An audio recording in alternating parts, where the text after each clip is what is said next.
Good morning, Centurion Vineyard family, and it's nice to be with you again this morning. It's day 3 of our devotional series, When Jesus Speaks Peace. And today we're going to be looking a little bit at a story in Luke's Gospel, chapter 24, verses 36 to 49.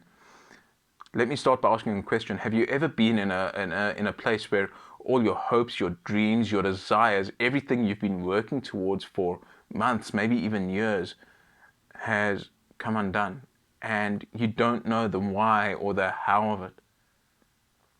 I think for many people, this is exactly the place that they find themselves in, the situation that they find themselves in as a result of COVID-19 and the lockdown.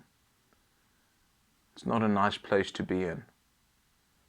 There's so much anxiety and uncertainty that goes along with it. And for a lot of people, this can be a very paralyzing experience. I faced this situation quite a few times in my own life, the most devastating of which was around 12 years ago.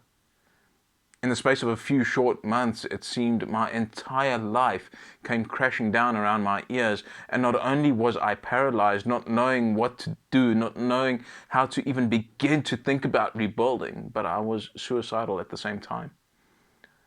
Today we're going to look at this passage in Luke 24, where the disciples, while maybe not suicidal, were definitely uncertain, afraid, scared.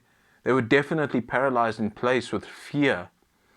You see, their whole world had just come apart in a few short days, and now they did not know what to do. Their leader was taken from them.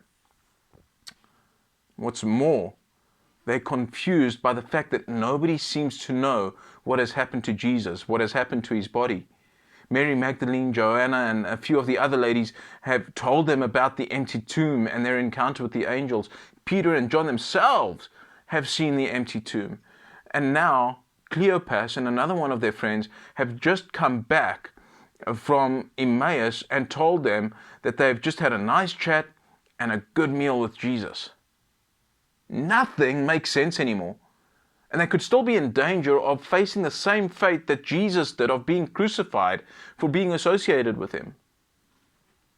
Is it any wonder that they're anxious? Is it any wonder that they're afraid and confused?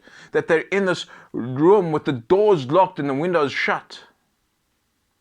But let me tell you, locked doors and closed windows will not stand in Jesus' way. And we see this in this passage. He just appears in their midst.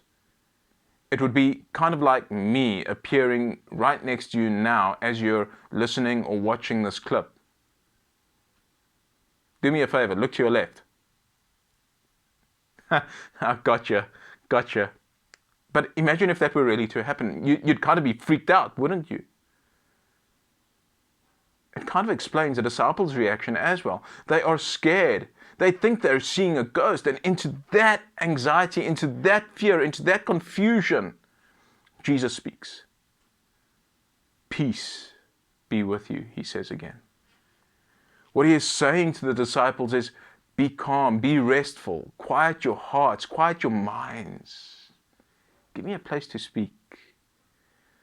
Then to further set them at ease, to prove to them that he is there in physical form, that he isn't a ghost, he eats some fish before going on to remind them of everything that he has been saying to them over the last 3 years. He follows this up by reminding them that even though they thought they had lost everything, they were only now going to get busy doing what he had actually meant for them to do right from the very beginning. He flips their internal script, so to speak. They think that they've lost it all, but he is telling them that in reality, they're about to receive and to gain far more than they could ever think of, hope for, and believe for.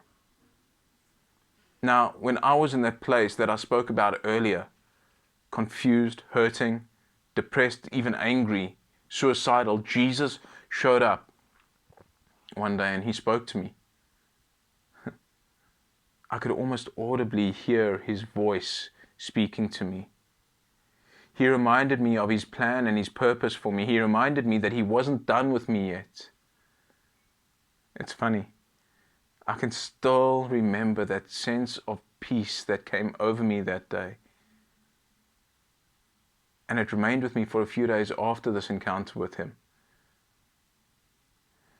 And to this day, even though I may face many other fears and anxieties and uncertainties, He is always there to speak peace to my heart, to my mind, to my spirit, and to remind me of His purpose for me. He flipped my script, so to speak, and continues to do so when I think it is heading in the wrong direction. Can I encourage you that if you yourself are facing peace, fear, uncertainty, anxiety, confusion today, if you're hurting, if you're disappointed, if you're paralyzed in place by fear, by where events and circumstances have left you, can I encourage you to just be still? Can I encourage you to let Jesus in? Can I encourage you to let Him speak to your heart, your mind, your spirit? And can I encourage you to listen as He reminds you of what lies ahead of you? Because what lies ahead of you can be far greater than what you feel that you have lost. Let Him flip your script and show you what lies ahead of you. Go and read Luke 24, verses 36 to 49, and God bless you.